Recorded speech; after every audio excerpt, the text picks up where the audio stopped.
Hey, this is Jangalisa Blue, and I'm here from the Resilient Body, which is all about helping you become an expertise of your own body and learning your own boundaries and exploring movement, all that good stuff. A lot of my clients and students do yoga, and I don't teach yoga. I teach a biomechanical approach to alignment and corrective exercise and natural movement, but I do want to help my people do the movements they love.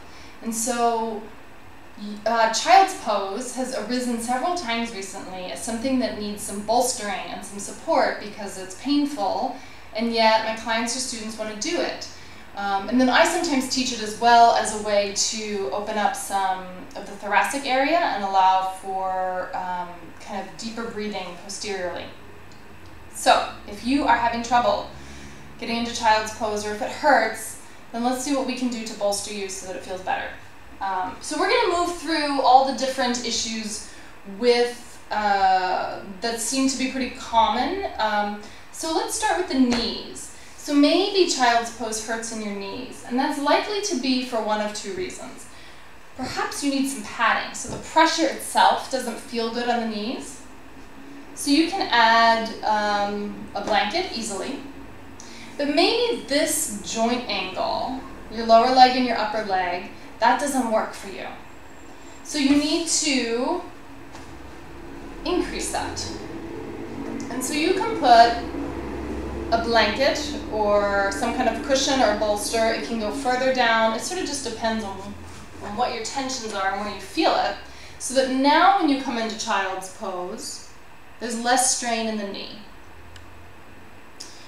So what about those of you who have issues with the ankle or the top of the foot?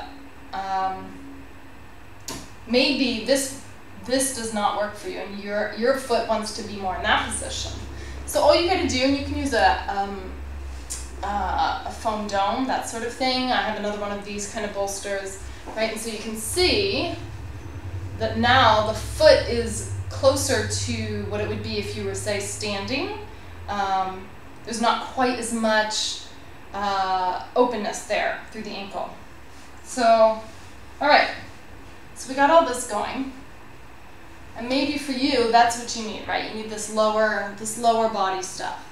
But maybe you get here, and this doesn't feel good in your hip flexors, like they don't want to yield, they don't want this much contraction.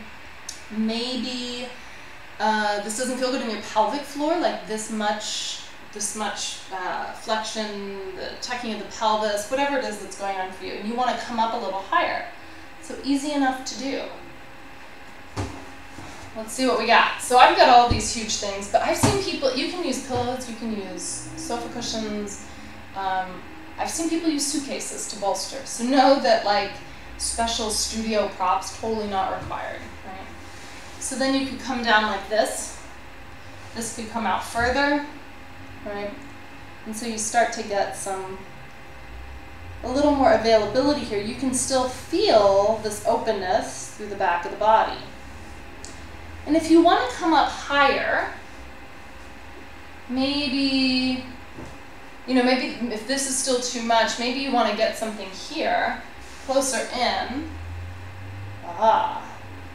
So that feels fantastic. But what about the head? So we tend to think of child's pose here, or to turn the head, and maybe the head doesn't want to turn, like this just feels terrible, and so you need the head here, but that's not working for you. So you can come up higher as well. So maybe, and I've got this radiator in front of me. And so is there a way, I'll scoot back a little, to create a little more space.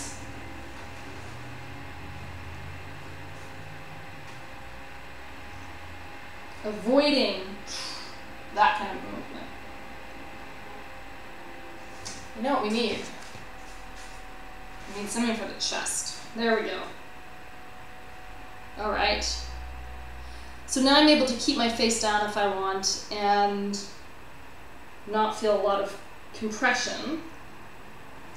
But what about your arms? Let's say you want your arms down by your side and like now, ooh, because you have all this height. So how can we bring the floor up to your arms? And I've seen child's pose, arms out, arms back. And as I said, I'm not a yoga teacher. I don't know what the official, I don't even know if child's pose is like an official yoga thing, or just a yoga thing, but that's where we most see it. So you can, I'm telling you, props. You can bolster up your arms as well, so that now your shoulder isn't creating quite as much drag from the weight. The arm's not creating so much drag on the shoulder.